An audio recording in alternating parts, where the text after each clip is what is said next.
ോടുകൂടെ നമുക്ക് ദൈവസന്നിധിയിലായിരിക്കാം. ദൈവമായ കർത്താവ് നമ്മെ സഹായിക്കുമാറാകട്ടെ. ഇന്ന് നമ്മൾ വായിച്ച സങ്കീർത്തനം 125 സങ്കീർത്തനമാണല്ലോ. നമ്മൾ സങ്കീർത്തന പഠന പരമ്പരയോടെയാണ്. ഒന്ന് രണ്ട് വേദഭാഗങ്ങൾ മാത്രം ഈ സങ്കീർത്തനത്തിലൂടെ വേഗത്തിൽ ഒന്ന് ഓർപ്പിച്ച് ദൈവസന്നിധിയിൽ പ്രാർത്ഥിപ്പാനായിട്ട് കർത്താവിൽ ശരണപ്പെടുകയാണ്. വളരെ പ്രാർത്ഥനയോടുകൂടെ നമുക്ക് ദൈവസന്നിധിയിലായിരിക്കാം. വായിച്ചേട്ട ദയവായിട്ട് അതിന്റെ ഒന്നാമത്തെ വേദഭാഗം.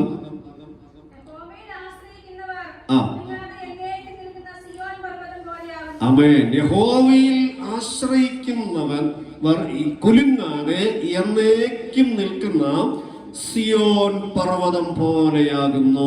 ഹല്ലേലൂയ. അനുഗ്രഹിക്കപ്പെട്ട ഒരു സങ്കീർത്തനമാണ് 125 സങ്കീർത്തനം. അതിന്റെ പ്രാരംഭ വാക്യമാണ് നമ്മൾ വായിച്ചത്, യഹോവയിൽ ആശ്രയിക്കുന്നവർ. ഹല്ലേലൂയ. യിരെമ്യാ പ്രവചനത്തിൽ വായിക്കുന്ന യഹോവയിൽ ആശ്രയിക്കുകയും യഹോവ തന്നെ ആശ്രയമായിരിക്കുകയും ചെയ്യുന്ന ജനം ഭാഗ്യമുള്ളത്. ഇവിടെ പറയുന്ന യഹോവയിൽ ആശ്രയിക്കുന്നവർ കുലുങ്ങാതെ എന്നേക്കും നിൽക്കുന്ന സിയോൻ പർവ്വതം പോലെയാകുന്നു. ഹല്ലേലൂയ. അപ്പോൾ ദൈവത്തിൽ ആശ്രയിക്കുന്ന ഒരുവനെ, ആമേൻ, ദൈവത്തിൽ ശരണപ്പെടുന്ന ഒരുവനെ കുലുങ്ങാതെ ഉറപ്പോടെ നിലനിർത്തുന്ന ഒരു ദൈവത്തെയാണ് നമുക്ക് ഈ സങ്കീർത്തനത്തിൽ കാണുവാനായിട്ട് സാധിക്കുന്നത്. ഹല്ലേലൂയ. ആമേൻ. യഹോവയിൽ ആശ്രയിക്കുന്നവനെ, ആമേൻ, ഈ ലോകത്തിന്റെ ഒരു ശക്തിക്കും തകർത്ത് കളയുവാൻ കഴിയത്തില്ല. ആമേൻ. യഹോവയിൽ ആശ്രയിക്കുന്നവനെ ഈ ലോകത്തിലെ ഒരു വ്യക്തിക്കും വീഴ്ത്തിക്കളയുവാൻ സാധിക്കുകയില്ല. ആമേൻ. നാം ആരിൽ ആശ്രയിക്കുന്നു എന്നുള്ളതിന്റെ അടിസ്ഥാനത്തിലാണ് നമ്മുടെ ആത്മീയ ജീവിതത്തിന്റെ കരുത്ത് വെളിപ്പെട്ട് വരുന്നത്. ഹല്ലേലൂയ. യഹോവയിൽ ആശ്രയിക്കുന്നവൻ, ആമേൻ, കുലുങ്ങിപ്പോകാതെ അവർ എന്നേക്കും നിലനിൽക്കുന്ന സിയോൻ പർവ്വതം പോലെയാകുന്നു. ഈ വാക്യത്തോട് ബന്ധപ്പെട്ട് 2-3 വാക്യങ്ങളോട് വായിച്ച് നമുക്ക് മുൻപോട്ട് പോകാം. 32 സങ്കീർത്തനം എടുത്താട്ടെ, അതിന്റെ 10ാമത്തെ വേദഭാഗം നമുക്ക് വായിക്കാം. 32 സങ്കീർത്തനം അതിന്റെ 10ാമത്തെ വേദഭാഗം കൂടെ വായിച്ചാട്ടെ.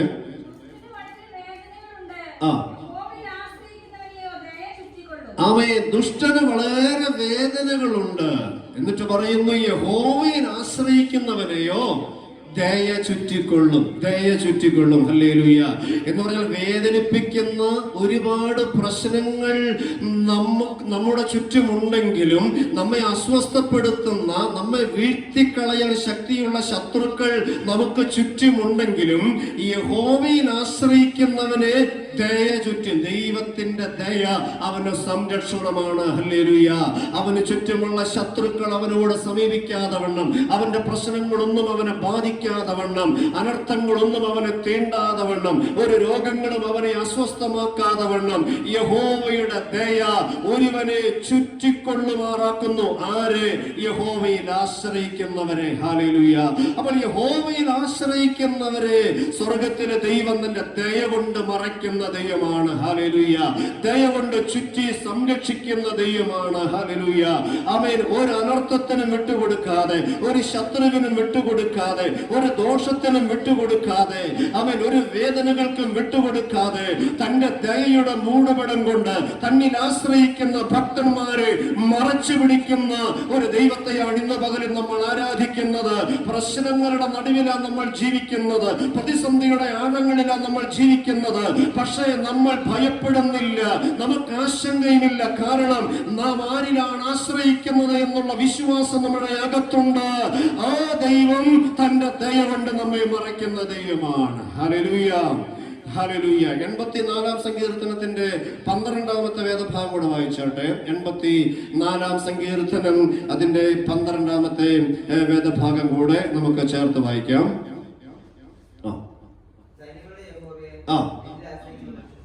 സൈന്യങ്ങളുടെ യഹോവയെ നിന്നിൽ ആശ്രയിക്കുന്ന മനുഷ്യൻ ഭാഗ്യവാൻ. ഹല്ലേലൂയ. ദൈവത്തിൽ ആശ്രയിക്കുന്നവർ ഭാഗ്യവാന്മാരാണ് എന്ന് ഒന്നിലധികം വാക്യത്തിലൂടെ വിശുദ്ധ ബൈബിളില് നമുക്ക് കാണാനായിട്ട് സാധിക്കുന്നുണ്ട്. സൈന്യങ്ങളുടെ യഹോവയെ നിന്നിൽ ആശ്രയിക്കുന്ന മനുഷ്യനാണ് ഭാഗ്യവാൻ. ഹല്ലേലൂയ. ഓണം ബമ്പർ അടിച്ചവനല്ല ഭാഗ്യവാൻ, അല്ലെ? 5 ലക്ഷവും കാറും ലോട്ടറി അടിച്ചവനല്ല ഭാഗ്യവാൻ. വചനം പറയുന്നു യഹോവയിൽ ആശ്രയിക്കുന്നവനാണ് ഭാഗ്യവാൻ. ഹല്ലേലൂയ. ബാക്കിയുള്ള എല്ലാ നന്മകളും, ആമേൻ, ബാക്കി ബാക്കിയുള്ള എല്ലാ അനുഗ്രഹങ്ങളും ഉയർച്ചകളെല്ലാം താൽക്കാലികമാണ്. എന്നാൽ നാം ദൈവത്തിൽ ആശ്രയിക്കുന്നുവെങ്കിൽ, ദൈവമാണ് നമ്മുടെ സങ്കേതമെങ്കിൽ, ഹല്ലേലൂയ, ദൈവത്തിലാണ് നാം ശരണപ്പെടുന്നതെങ്കിൽ നാം ആണ് ഏറ്റവും ഭാഗ്യവാന്മാർ. ഹല്ലേലൂയ. നമുക്ക് ആശ്രയിപ്പാൻ ഒരു സങ്കേത നഗരമുണ്ട്. നമുക്ക് ഓടി വന്ന് അഭയം പ്രാപിക്കാൻ ഒരു നല്ല ഇടമുണ്ട്. ഹല്ലേലൂയ. ആ ദൈവത്തിൽ ആശ്രയിക്കുന്നവർ ഭാഗ്യവാന്മാർ. അപ്പൊ ദൈവത്തിൽ ആശ്രയിക്കുന്നവരുടെ അനുഗ്രഹങ്ങളാണ് ഈ വാക്യത്തിലൊക്കെ നമുക്ക് കാണാൻ കഴിയുന്നത്. സങ്കീർത്തനങ്ങൾ നമ്മൾ വായിച്ചു, യഹോവയിൽ ആശ്രയിക്കുന്നവർ കുലുങ്ങിപ്പോകയില്ല, അവർ ഉറപ്പോടെ നിൽക്കും. 32 സങ്കീർത്തനത്തിൽ കണ്ടു, യഹോവയിൽ ആശ്രയിക്കുന്നവരെ തന്റെ ദയ ചുറ്റിക്കൊള്ളും. 84 സങ്കീർത്തനം വായിച്ചു, യഹോവയിൽ ആശ്രയിക്കുന്നവർ അവർ ഭാഗ്യവാന്മാരാണ്. കണ്ടോ, യഹോവയിൽ ആശ്രയിക്കുന്നവർ വീഴാതെ ഉറപ്പോടെ നിൽക്കും. യഹോവയിൽ ആശ്രയിക്കുന്നവരെ തന്റെ ദയ ചുറ്റും. യഹോവയിൽ ആശ്രയിക്കുന്നവർ ഭാഗ്യവാന്മാർ. എത്രയധികം പദവികളാണ് തന്നിൽ ആശ്രയിക്കുന്നവർക്ക് ദൈവം നൽകി കൊടുത്തിരിക്കുന്നത്. അതെല്ലാം ഓർത്ത് ഞാൻ ദൈവത്തെ സ്തുതിക്കുകയാണ്. ഹല്ലേലൂയ. ജീവിതത്തിന്റെ പ്രതിസന്ധികൾക്ക് നടുവില്, ജീവിതത്തിന്റെ വേദനാജനകമായ അനുഭവങ്ങൾക്ക് നടുവില് നമുക്ക് ഓടിച്ചെന്ന് അഭയം പ്രാപിക്കാൻ ഒരുപാട് സ്ഥലങ്ങളില്ല. ഒരൊറ്റ സ്ഥലമേ ഉള്ളൂ, അത് കർത്താവിന്റെ പാദപീഠമാണ്. ഹല്ലേലൂയ. നമ്മുടെ വേദനകൾ പങ്കുവെക്കുവാൻ, നമ്മുടെ ഭാരങ്ങൾ ഇറക്കി വെക്കുവാൻ പ്രിയന്റെ മാർവിടമുള്ളിടത്തോളം കാലം ഒരു പ്രതിസന്ധിക്ക് നമ്മെ തകർത്ത് കളയാൻ ഒക്കത്തില്ല. അതുകൊണ്ട് നാളെയുടെ പകലുകളിലും ദിനങ്ങളിലും ആമേൻ ഈ ദൈവത്തിൽ തന്നെ ആശ്രയിക്കുവാൻ ദൈവത്തിന്റെ വചനം നമ്മെ പ്രബോധിപ്പിക്കുകയാണ്. ഹല്ലേലൂയ. അവൻ ആശ്രയിപ്പാൻ കൊള്ളാകുന്ന ദൈവമാണ്. ഹല്ലേലൂയ. അവരിൽ ശരണം പ്രാപിക്കുവാൻ കൊള്ളാകുന്ന ദൈവമാണ് നമ്മുടെ ദൈവം. അങ്ങനെ ശരണപ്പെടുന്നവരെ ഉറപ്പിക്കുന്ന, ദയ കൊണ്ട് മറയ്ക്കുന്ന, അവരെ ഭാഗ്യവാന്മാരാക്കുന്ന ഒരു ദൈവത്തെയാണ് ഇന്ന് പകലിൽ നമ്മൾ ആരാധിക്കുന്നത്. ഹല്ലേലൂയ. അതിനോട് ബന്ധപ്പെട്ട് 2 വാക്യങ്ങളുടെ വേഗത്തിലൊന്ന് വായിച്ചാട്ടെ. 118 സങ്കീർത്തനത്തിന്റെ 8 വാക്യം വിശുദ്ധ ബൈബിളിലെ മധ്യവാക്യം എന്നറിയപ്പെടുന്ന വാക്യമാണ്. ബൈബിളിന്റെ ആകത്തുക തന്നെ ആ വാക്യത്തിൽ സന്ദേശമായി കർത്താവ് നൽകുന്നുണ്ട്. 118 സങ്കീർത്തനത്തിന്റെ 8 വേദഭാഗമാണ്. പരിചിതമായ വാക്യം. യെസ്. മനുഷ്യരിൽ ആശ്രയിക്കുന്നതിനേക്കാൾ യഹോവയിൽ ആശ്രയിക്കുന്നത് നല്ലത്, പ്രഭുക്കന്മാരിൽ ആശ്രയിക്കുന്നതിനേക്കാൾ യഹോവയിൽ ആശ്രയിക്കുന്നത് നല്ലത്.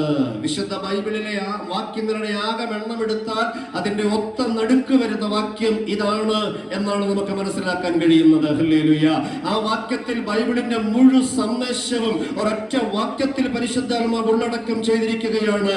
മനുഷ്യരിൽ ആശ്രയിക്കുന്നതിനേക്കാൾ, സഹായിപ്പാൻ കഴിയാത്ത പ്രഭുക്കന്മാരിൽ ആശ്രയിക്കുന്നതിനേക്കാൾ, ഈ ലോകത്തിന്റെ സംവിധാനങ്ങളിൽ ആശ്രയിക്കുന്നതിനേക്കാൾ, ഈ ലോകത്തിലെ ഉന്നതന്മാരിൽ ആശ്രയിക്കുന്നതിനേക്കാൾ, സമ്പത്തിലും ആരോഗ്യത്തിലും പ്രതാപത്തിലും ആശ്രയിക്കുന്നതിനേക്കാൾ യഹോവയിൽ ആശ്രയിക്കുന്നത് നല്ലത്. ഹല്ലേലൂയ. ബാക്കിയെല്ലാം അപ്രസക്തമാണ്, ബാക്കിയെല്ലാം അരോചകമാണ്, ബാക്കിയെല്ലാം നമ്മെ വേദനകളിലേക്ക് പിന്നത്തേതിൽ തള്ളിവിടുന്നതാണ്. എന്നാൽ യഹോവയിൽ ആശ്രയിക്കുന്നവരെ അവൻ ഒരു നാളും തള്ളിക്കളകയില്ല.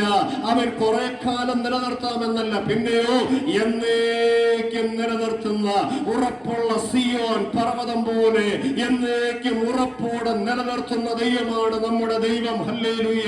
ആ ദൈവം പറയുന്നു, മനുഷ്യരിൽ ആശ്രയിക്കുന്നതിനേക്കാൾ യഹോവയിൽ ആശ്രയിക്കുന്നത് നല്ലത്, പ്രഭുക്കന്മാരിൽ ആശ്രയിക്കുന്നതിനേക്കാൾ യഹോവയിൽ ആശ്രയിക്കുന്നത് നല്ലത്. ഒറ്റവാക്യം കൂടെ വായിച്ച് നമുക്ക് മുൻപോട്ട് പോകാം. ഹല്ലേലൂയ. 112 സങ്കീർത്തനത്തിന്റെ 7 വേദഭാഗം. സങ്കീർത്തനങ്ങളിൽ നിന്ന് മാത്രം ഉള്ള വേദഭാഗങ്ങളാണ് ഇതിനോട് ബന്ധപ്പെട്ട് വായിപ്പിച്ചത്. 112 സങ്കീർത്തനത്തിന്റെ 7 വേദഭാഗം കൂടെ വായിച്ചോട്ടെ.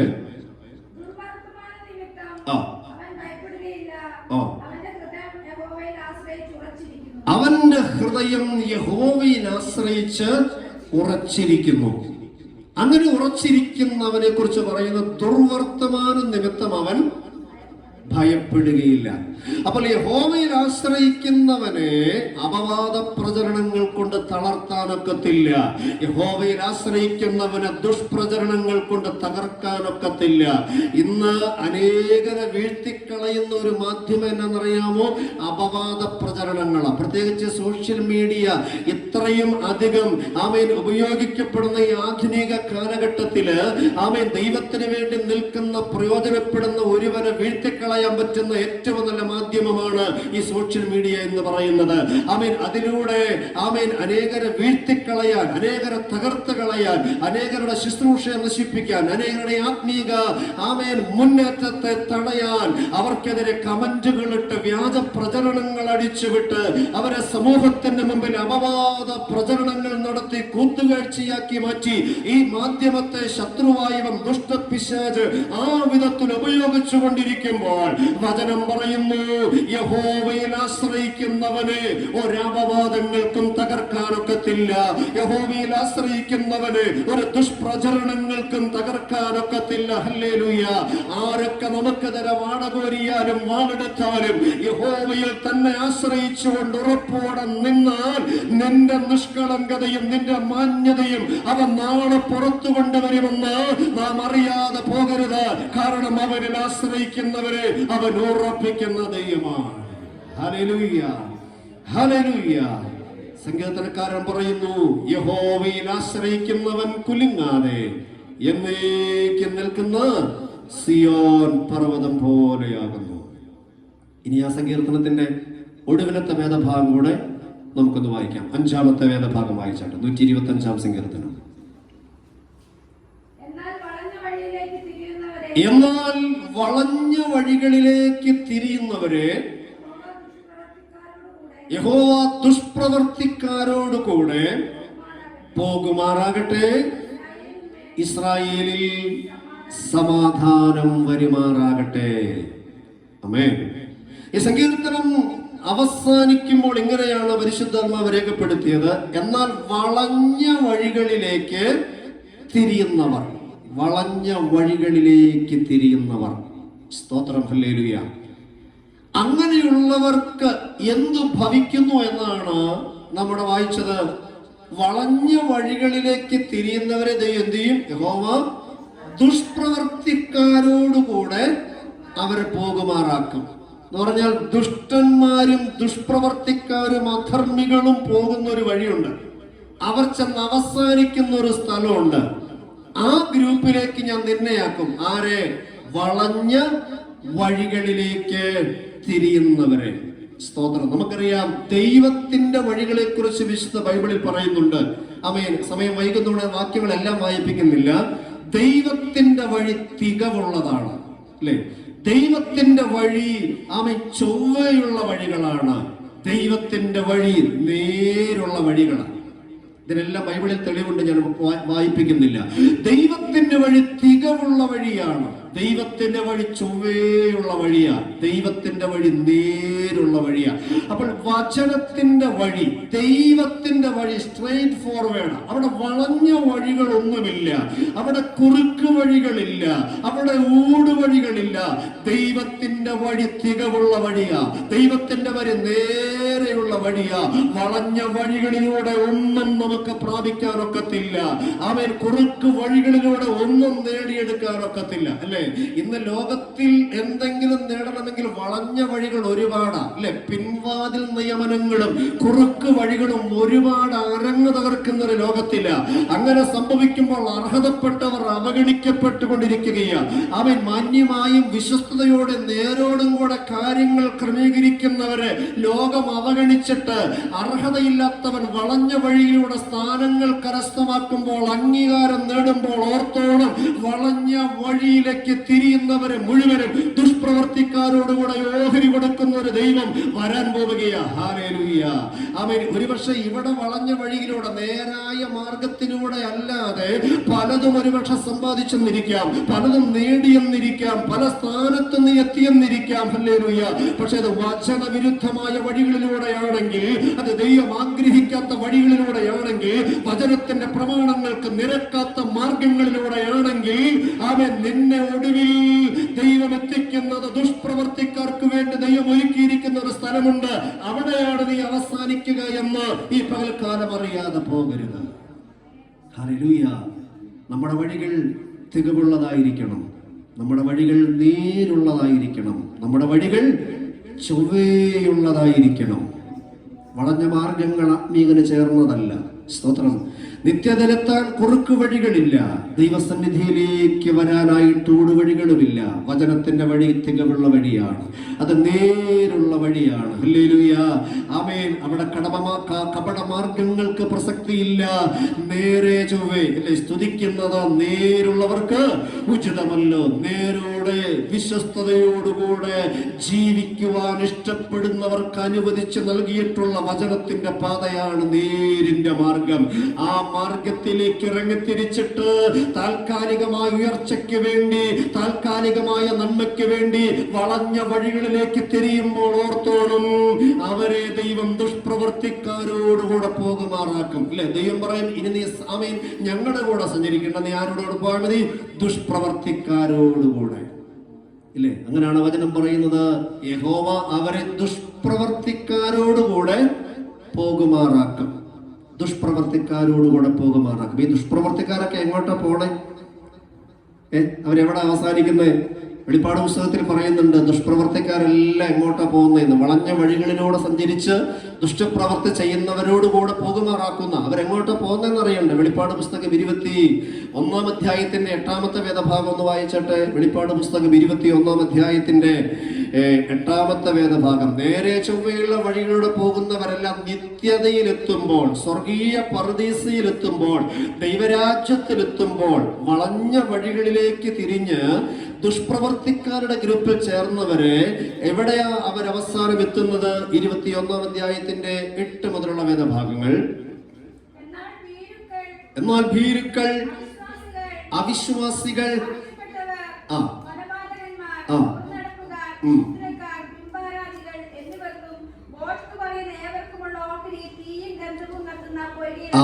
അങ്ങോട്ടായി പോണത്. ഈ ദുഷ്പ്രവർത്തിക്കാരോടുകൂടെ പോകുമാറാക്കും എന്ന് പറഞ്ഞാൽ, ഇവിടെ പറഞ്ഞപ്പെട്ട ലിസ്റ്റ് ചെയ്തിട്ടുള്ള ആളുകളെല്ലാം പോകുന്നത് തീയും ഗന്ധകവും കത്തുന്ന പൊയ്കയിലേക്ക് പോകുന്നത്. തീയും ഗന്ധകവും കത്തുന്ന പൊയ്കയിലേക്ക്.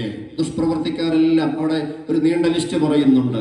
ഇവരെല്ലാം ഇങ്ങനെ ജാഥയായിട്ട് തീയും ഗന്ധകവും കത്തുന്ന പൊയ്കയിലേക്ക് പോകുമ്പോൾ, സ്തോത്രം, ഹല്ലേലൂയ, ആത്മീക ലോകത്തിൽ ചെറുതെന്ന് തോന്നുന്ന പാപം, അല്ലെ, പലർക്ക് ചെറിയതെന്ന് തോന്നുന്നതാ വളഞ്ഞ വഴി, ട്രാക്കിൽ നിന്ന് ഒരൽപ്പമൊന്ന് മാറി, ശരിയായ വഴിയിൽ നിന്ന് കാൽ അല്പമൊന്ന് വ്യതിചലിച്ചു. ഹല്ലേലൂയ.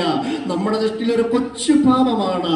പക്ഷേ വളഞ്ഞ മാർഗം, വളഞ്ഞ വഴി തിരഞ്ഞെടുത്തവനെയും കൂടെ ദൈവം കൊലപാതകൻ പോയ, വ്യഭിചാരി പോയ ആ വഴിയിൽ അവരോടുകൂടെ ചേർത്ത് അവസാനം എവിടെ? തീയും ഗന്ധകവും കത്തുന്ന പൊയ്കയിൽ അവരുടെ ജീവിതം അവസാനിക്കുകയാണ്. ദുഷ്പ്രവർത്തിക്കാരോടുകൂടെ പോകുമാറാക്കുന്ന ദൈവം നമ്മുടെ ആത്മീക ജീവിതം എത്ര സൂക്ഷ്മതയോടെ കൈകാര്യം ചെയ്യണമെന്നറിയാമോ?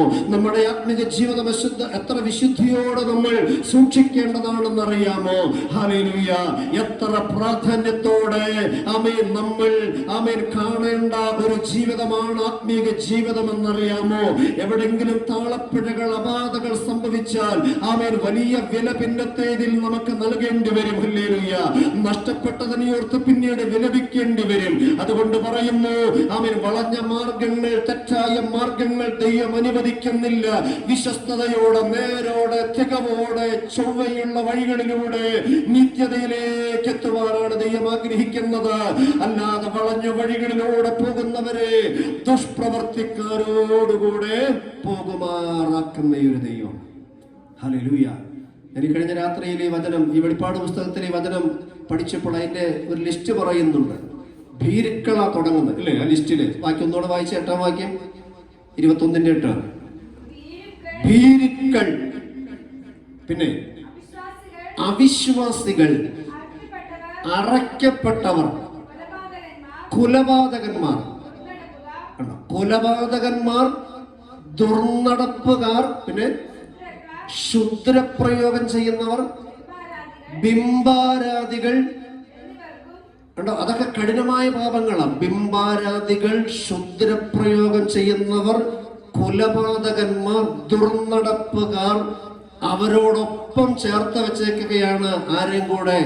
അവിശ്വാസികൾ, ഭീരുക്കൾ, അറയ്ക്കപ്പെട്ടവർ.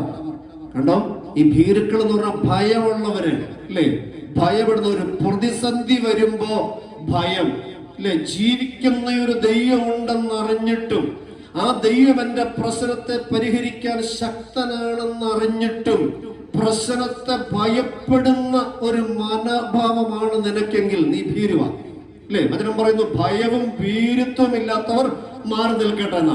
ദൈവസന്നിധിയിലേക്ക് വരുമ്പോൾ ആമേൻ ഭയം മാറണം. കാരണം ആമേൻ യഹോവ നമ്മുടെ ജീവന്റെ ബലമാ, ഞാൻ ആരെ പേടിക്കുമെന്നാണ് സംഗീതക്കാരൻ പറയുന്നത്. സ്തോത്രം. ആമേൻ ഇത് ഭയമുള്ളവർക്ക് പറഞ്ഞിട്ടുള്ള മാർഗമല്ല, ഇത് ഭീരുക്കൾക്ക് പറഞ്ഞിട്ടുള്ള കാര്യമല്ല. യഹോവയിൽ ആശ്രയിക്കുന്നവന് ദൈവം തരുന്ന ബലം, ആ ബലം അകത്ത് ആമേൻ ഹല്ലേലൂയ നിറഞ്ഞു നിൽക്കുന്നവന് വേണ്ടിയുള്ള മാർഗമാണ് ആത്മീക മാർഗമെന്ന് പറയുന്നത്. ഹല്ലേലൂയ. പ്രതിസന്ധിയെ, പ്രശ്നങ്ങളെ, ശത്രുവിന്റെ വലിപ്പത്തെ കണ്ട് നീ ഭയപ്പെടുന്നുണ്ടെങ്കിൽ അത് ആത്മീകത ചേർന്നൊരു ലക്ഷണമല്ല. അല്ലേ? ഗോലിയാത്തിനെ കണ്ടാൽ ഇസ്രായേൽ മക്കൾക്ക് മുഴുവൻ പേടിയാ. പക്ഷെ പേടിക്കാത്ത ഒരുവൻ ഇസ്രായേലിലുണ്ട്, അവന്റെ പേരാണ് ദാവീദ്.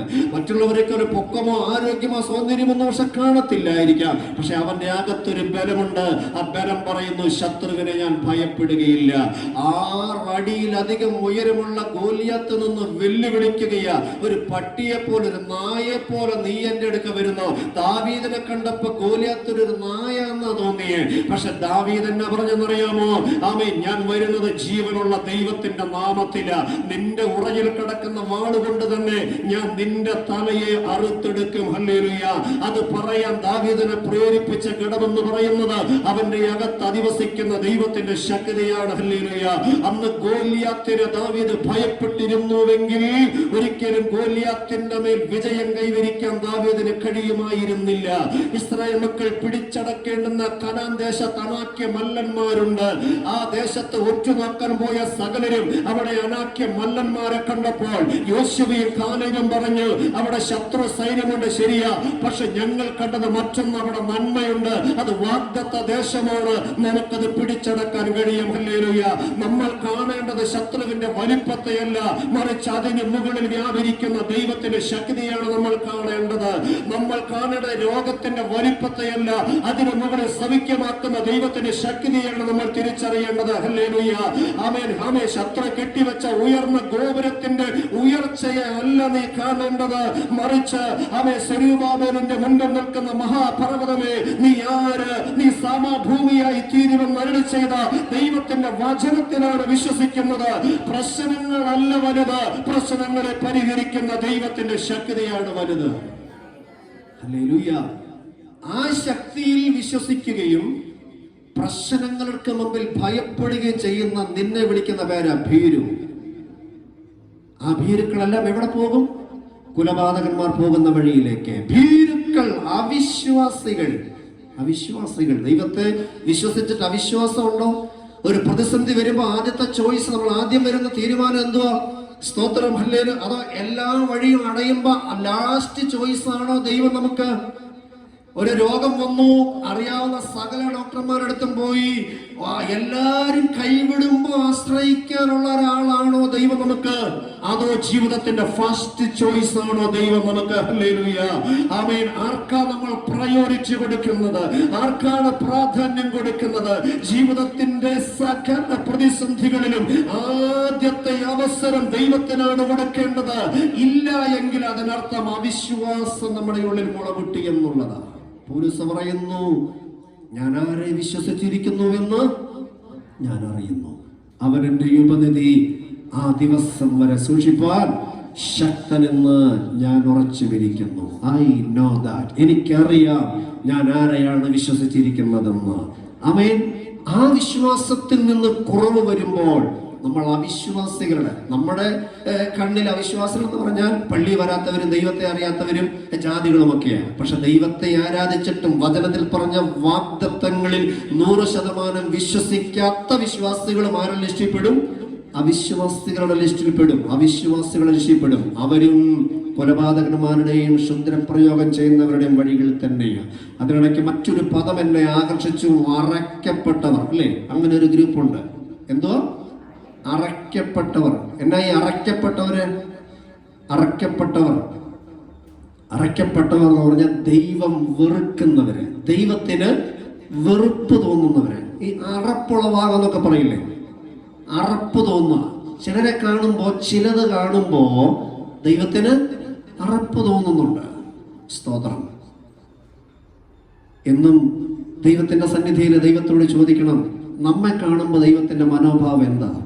നമ്മുടെ ആരാധന കാണുമ്പോൾ, നമ്മുടെ പ്രാർത്ഥന കാണുമ്പോൾ, നമ്മുടെ ആത്മീക ജീവിതം കാണുമ്പോൾ, നമ്മുടെ നടപ്പും നമ്മുടെ ഇടപെടലും നമ്മുടെ ബന്ധങ്ങളും ഒക്കെ കാണുമ്പോൾ ദൈവത്തിന്റെ മനസ്സ് എന്തുവാന്ന് തിരിച്ചറിയാൻ കഴിയണം. അറപ്പ് തോന്നുന്നുണ്ടോ ദൈവത്തിന്? ഇനി ദൈവത്തിന് ആരെ കാണുമ്പോഴേ അറപ്പ് തോന്നുന്നതെന്നറിയാമോ? അത് സദൃശ്യവാക്യങ്ങളിൽ പറയുന്നുണ്ട്. പെട്ടെന്ന് വാക്യം ഒന്ന് വായിച്ചാൽ, സദൃശ്യവാക്യങ്ങൾ 6-ാം അധ്യായത്തിന്റെ 16-ാമത്തെ വേദഭാഗം. സദൃശ്യവാക്യങ്ങൾ 6-ാം അധ്യായത്തിന്റെ 16-ാമത്തെ വാക്യം ഒന്ന് വായിച്ചേ. 6 കാര്യം യഹോവ വെറുക്കുന്നു. അറപ്പ. ഈ 6 കാര്യങ്ങൾ യഹോവയ്ക്ക് അറപ്പ. ഏതൊക്കെയാണ് 6 കാര്യങ്ങൾ? 7 കാര്യം അവന് അറപ്പ. അപ്പൊ ദൈവം അറയ്ക്കുന്ന, വെറുക്കുന്ന ചില കാര്യങ്ങൾ അവിടെ ഉണ്ട്. എന്തൊക്കെയാ? 1, ഗർവമുള്ള കണ്ണ്. ഗർവം എന്ന് കേട്ടിട്ടുണ്ട്? ഗർവം ഇല്ലെങ്കിൽ അതിന് മറ്റൊരു പദമുണ്ട്, അഹങ്കാരം. ഇല്ലേ, നിഗളം എന്നൊക്കെ പറയും. ഗർവമുള്ള കണ്ണ്. പിന്നെ വ്യാജമുള്ള നാവ്. നുണ പറയുന്ന, ഇല്ലേ, വ്യാജം എന്നൊക്കെ പറഞ്ഞൊരു പക്ഷെ നമുക്ക് പിടികിട്ടില്ല. നുണ പറയുന്ന നാവ്. പിന്നെ കുറ്റമില്ലാത്ത രക്തം ചൊരിക്കുന്ന കയ്യ് എന്ന് പറഞ്ഞ നിഷ്കളങ്കനെ വേദനിപ്പിക്കുന്ന കയ്യ്. കുറ്റമില്ലാത്ത രക്തം ചൊരിക്കുന്ന കയ്യ്. കയ്യിന്റെ കയ്യ് പോലുള്ള കയ്യ്. പിന്നെ ദുരുപായം നിരൂപിക്കുന്ന ഹൃദയം. ഈ ദുരുപായം ചെയ്തെന്നല്ല, നിരൂപിക്കുക. ഇല്ലേ, ഹൃദയത്തിൽ ഞാൻ അവനിട്ടൊരു പാണി കൊടുക്കും. ഇല്ലേ, ചിലര് ഹൃദയത്തിൽ, ഈ ബൈബിളൊരു വാക്യമുണ്ട്, ദുഷ്ടത നെയ്തുണ്ടാക്കുന്നു. അങ്ങനൊരു വാക്യമുണ്ട്. ദുഷ്ടത ഈ ചിലന്തി വല നെയ്യുന്നത് പോലെ മറ്റുള്ളവർക്കെതിരെ നെയ്തുണ്ടാക്കുക. ഈ നെയ്തുണ്ടാക്കണമെങ്കിൽ എന്ത് പണിയെന്നറിയാമോ? അല്ലേ, ദുരുപായം നിരൂപിക്കുന്നവർ. പിന്നെ ദോഷത്തിന് ബന്ധപ്പെട്ട് ഓടുന്ന കാര്യം. ഒരു ഓട്ടം മുഴുവനും ആർക്കെങ്കിലും പണി കൊടുക്കാനാണ്. അല്ലേ, അല്ലാതെ ഒരു നല്ല കാര്യത്തിന് വേണ്ടി ഒന്നും ഓടുന്നില്ല. ദുഷ്ടതയ്ക്ക് ബന്ധപ്പെട്ട് ഓടുന്ന കാല്. പിന്നെ ഭോഷ്ക് പറയുന്ന കള്ളസാക്ഷി. സഹോദരന്മാരുടെ ഇടയിൽ വഴക്കുണ്ടാക്കുന്നവർ. ഇപ്പൊ എത്ര? 7 തോന്നല്ലേ? ഇതൊക്കെ 7. 7 കാര്യങ്ങൾ യഹോവയ്ക്ക് അറപ്പ. ഇതൊക്കെ നോക്കണം നമ്മുടെ ജീവിതത്തിൽ ഉണ്ടോ എന്നുള്ളത്. ഇതിലേതെങ്കിലുമൊക്കെ നമ്മുടെ ജീവിതത്തിൽ ഉണ്ടെങ്കിൽ നമ്മോടുള്ള ദൈവത്തിന്റെ മനോഭാവം എന്തുവാ? അറപ്പ, വെറുപ്പ. അവരെ കാണാൻ ഇഷ്ടമില്ല ദൈവത്തിന്. സ്തോത്രം. അവരെ കുറിച്ച് വെളിപ്പാട് പുസ്തകത്തിൽ പറയുന്നുണ്ട്, ശീതവാനുമല്ല ഉഷ്ണവാനുമല്ല, ശീതോഷ്ണവാനാകയാൽ ഞാൻ എൻ്റെ വായിൽ നിന്ന് അവരെ. നമ്മൾ ഈ വായിൽ നിന്ന് തുപ്പിക്കളയുന്ന സാധനം എന്തുവാ? അറപ്പുണ്ടാക്കുന്നതാ. ഇല്ല, കഫം വായി വന്ന താഴോട്ട് ഉള്ളിലോട്ട് ഇറക്കോ? തുപ്പിക്കളയോ? തുപ്പിക്കളയും. കാര്യം എന്നാ? അത് അറപ്പാ. നമുക്ക് ആ തമ്പുരാൻ നമ്മെ തുപ്പിക്കളയുന്നെങ്കിൽ അതിന്റെ അർത്ഥം അറപ്പാ. പറഞ്ഞതിനെ അകത്തോട്ടെടുക്കാതെ വായി വെച്ചേക്ക. കാരണം അറപ്പ. നീ ശീതോഷ്ണവാനാകയാൽ ഞാൻ നിന്നെ ഉമിണ്ട് കളയും, ഒമിറ്റ് ചെയ്ത് കളയും. എനിക്ക് വേണ്ട നിന്നെ. അറപ്പ. ഒരുപക്ഷെ ലോകത്തിന് കൊള്ളാം, പക്ഷേ എനിക്ക് അറപ്പുളവാക്കുന്ന പ്രവർത്തികൾ ഞാൻ നിന്നിൽ കണ്ടു എന്ന കാരണം എന്നെ വേദനിപ്പിച്ചത് കൊണ്ട് ഞാൻ നിന്നെ ഉമിണ്ട് കളയും. ഓ ഹല്ലേലൂയ. ഇവരൊക്കെ ലിസ്റ്റ് ചെയ്തേക്കുന്ന കൊലപാതകന്മാരുടെയും ക്ഷുദ്രപ്രയോഗം ചെയ്യുന്നവരുടെയൊക്കെ കൂട്ടത്തില. ഒടുവിൽ തീയും ഗന്ധകവും കത്തുന്ന പൊയ്കയിൽ അവസാനിക്കുന്ന ഒരു ഗതികേട് സംഭവിക്കാതിരിക്കേണ്ടതിന് ദാവീദ് പ്രാർത്ഥിച്ചതുപോലെ ഓരോ ദിവസവും പ്രഭാതത്തിലും സന്ധ്യാസമയത്തും പ്രാർത്ഥിക്കണം. ദൈവമേ, വ്യസനത്തിനുള്ള മാർഗം എന്നിലുണ്ടോ എന്ന് നോക്കി ശാശ്വത മാർഗത്തിൽ എന്നെ നടത്തണമേ എന്ന് പറഞ്ഞാൽ, ദൈവത്തിന്റെ ഹൃദയത്തെ വേദനിപ്പിക്കുന്ന എന്തെങ്കിലും എന്റെ ഹൃദയത്തിലുണ്ടോ എന്ന് ആര് നോക്കണം? നീ നോക്കണം. ദൈവമേ, നീ നോക്കണം. എൻ്റെ ഭാര്യയ്ക്ക് ഇഷ്ടമില്ലാത്ത എന്തെങ്കിലും എൻ്റെ ജീവിതത്തിലുണ്ടോ എന്നല്ല, എൻ്റെ പാസ്റ്റർക്ക് ഇഷ്ടമില്ലാത്ത എന്തെങ്കിലും എൻ്റെ ജീവിതത്തിലുണ്ടോ എന്നല്ല. ദൈവമേ, നിന്നെ വ്യസനിപ്പിക്കുന്ന എന്തെങ്കിലും എൻ്റെ ജീവിതത്തിലുണ്ടോ എന്ന് നോക്കി ശാശ്വത മാർഗത്തിൽ എന്നെ നടത്തണമേ. ഓരോ ദിവസവും അവസാനിപ്പിക്കുമ്പോൾ ഈ പ്രാർത്ഥനയാകണം. ദൈവമേ, അങ്ങേ വേദനിപ്പിക്കുന്ന എന്തെങ്കിലും ഈ പകലിൽ എന്നിലുണ്ടായിട്ടുണ്ടോ എന്ന് നീ നോക്കണം. ഞാൻ നോക്കുമ്പോൾ ഞാൻ പെർഫെക്റ്റാ അല്ലേ? ഞാൻ നോക്കുമ്പോൾ ഞാൻ തികഞ്ഞവനാ. പക്ഷെ നീ എന്നെ ഒന്ന് നോക്കണം. നീ നോക്കണം. നിന്നെ വേദനിപ്പിക്കുന്ന എന്തെങ്കിലും ഉണ്ടെങ്കിൽ നീ എനിക്കത് വെളിപ്പെടുത്തി തരണം. തിരുത്താൻ ഞാൻ തയ്യാറാണ്. ആ നല്ല മാർഗത്തിൽ നടക്കുവാൻ ഞാനിതാ അങ്ങയുടെ കരങ്ങളിലേക്ക് ഏൽപ്പിക്കുന്നു. Hallelujah, hallelujah. വളഞ്ഞ വഴികളിലേക്ക് തിരിയുന്നവരെ യഹോവ ദുഷ്പ്രവർത്തിക്കാരോടുകൂടെ പോകുമാറാക്കും. ഇസ്രായേലിൽ സമാധാനം ഉണ്ടാകട്ടെ. ഹല്ലേലൂയ.